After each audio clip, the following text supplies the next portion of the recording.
एक बार की बात है, रामगढ़ नामक एक गांव में कुमार नाम का एक किसान रहता था।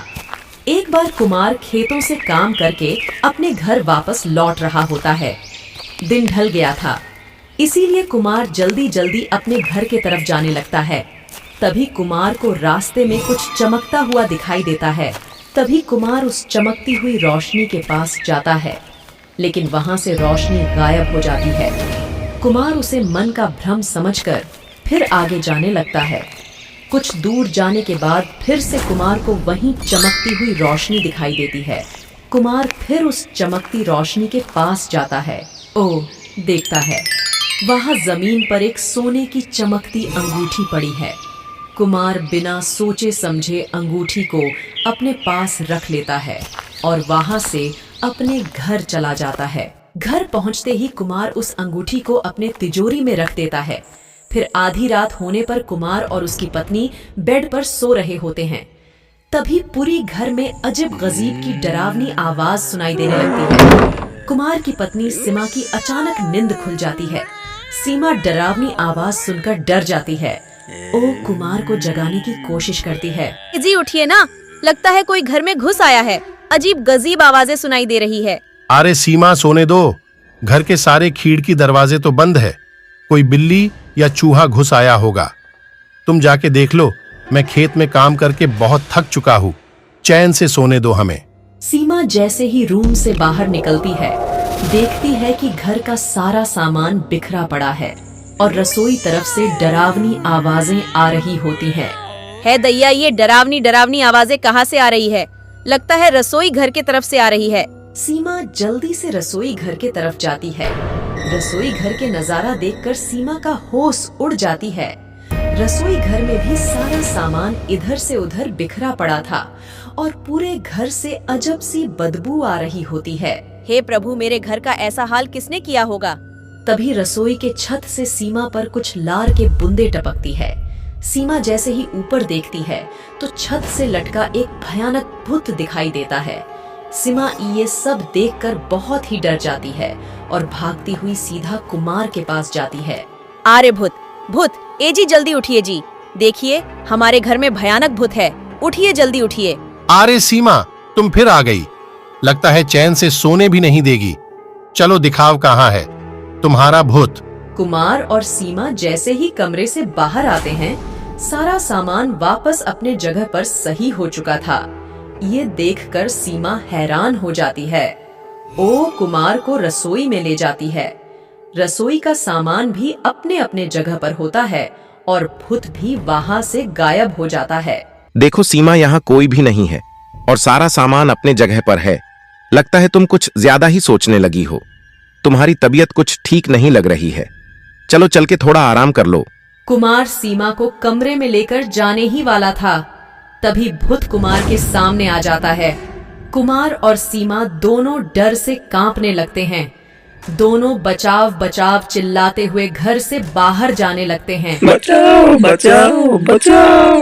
उनके आवाज सुनकर कुछ गांव वाले वहां आ जाते हैं। अरे क्या हुआ कुमार भाई, ऐसे जल्दी जल्दी चिल्लाते हुए कहाँ भाग रहे हो? कोई चोर डाकू घुस आया है क्या घर में?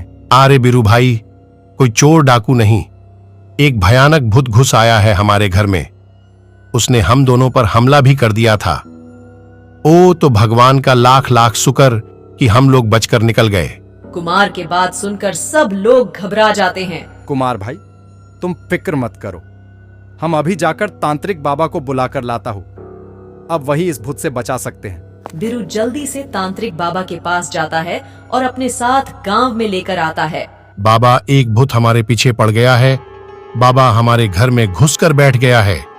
अब आप ही इस भूत से छुटकारा दिला सकते हैं बाबा। बेटा, अब तुम्हें फिक्र करने की कोई जरूरत नहीं। अब मैं आ गया हूँ।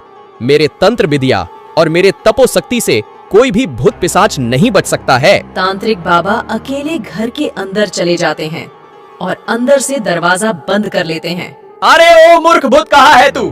दम है तो सामने आ जल्दी से। तांत्रिक बाबा की आवाज सुनकर भूत सामने आ जाता है। अरे मेरे प्यारे भूत, आ गया तू। तुमने तो सबकी पिछवाड़ा कप कपा दिया रे।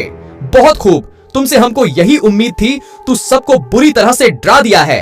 इसी तरह तुम मेरे लिए सबको डराने की काम करते रहो। तब देखो, ये सब गांव वालों के गहने जेवर पैसा सब तुमसे चोरी करवाकर इस गांव का सबसे अमीर आदमी बन जाऊंगा। भूत कुमार के घर के गहने जेवर पैसे सब लाकर उस तांत्रिक बाबा को दे देता है। फिर तांत्रिक उस गहने जेवर रुपए को अपने झोली में रख लेता है। सुन मेरे प्यारे भूत, अब मैं यहाँ से जा रहा हूँ।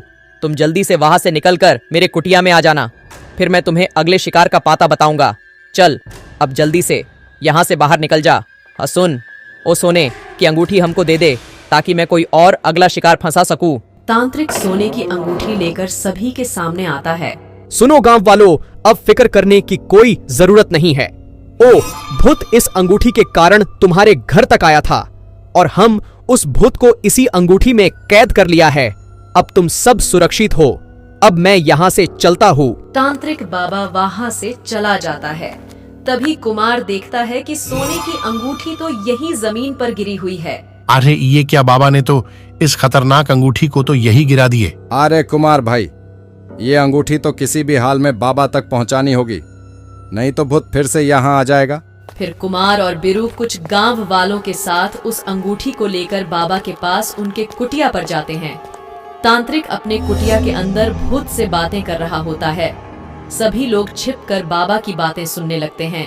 अरे तांत्रिक, मैंने तेरा क्या बिगाड़ा है? तू क्यों हमको इतना मजबूर किया है? तू हमको आजाद क्यों नहीं कर देता? तुम इन भोले भाले गांव वालों को कब तक डराने और चोरी करवाने का काम करता रहेगा? अरे चुप कर कमीने, भूत तुमको ऐसे ही आजाद थोड़ी ना कर दूंगा।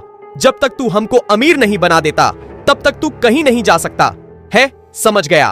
और मैं तुमको अंगूठी देता हूँ, इसे ले और अपने काम पर लग जा। सभी लोगों को तांत्रिक का असलियत पता चल जाता है। अच्छा ये बात है, भूत इस तांत्रिक का गुलाम है और तांत्रिक इसके जरिए लोगों को लुटने का काम करता है। सुनो भाइयों, इस तांत्रिक को सबक सिखाना ही होगा। सभी लोग लाठी लेकर तांत्रिक के कुटिया में घुस जाते हैं और चारों ओर से घेर लेते हैं।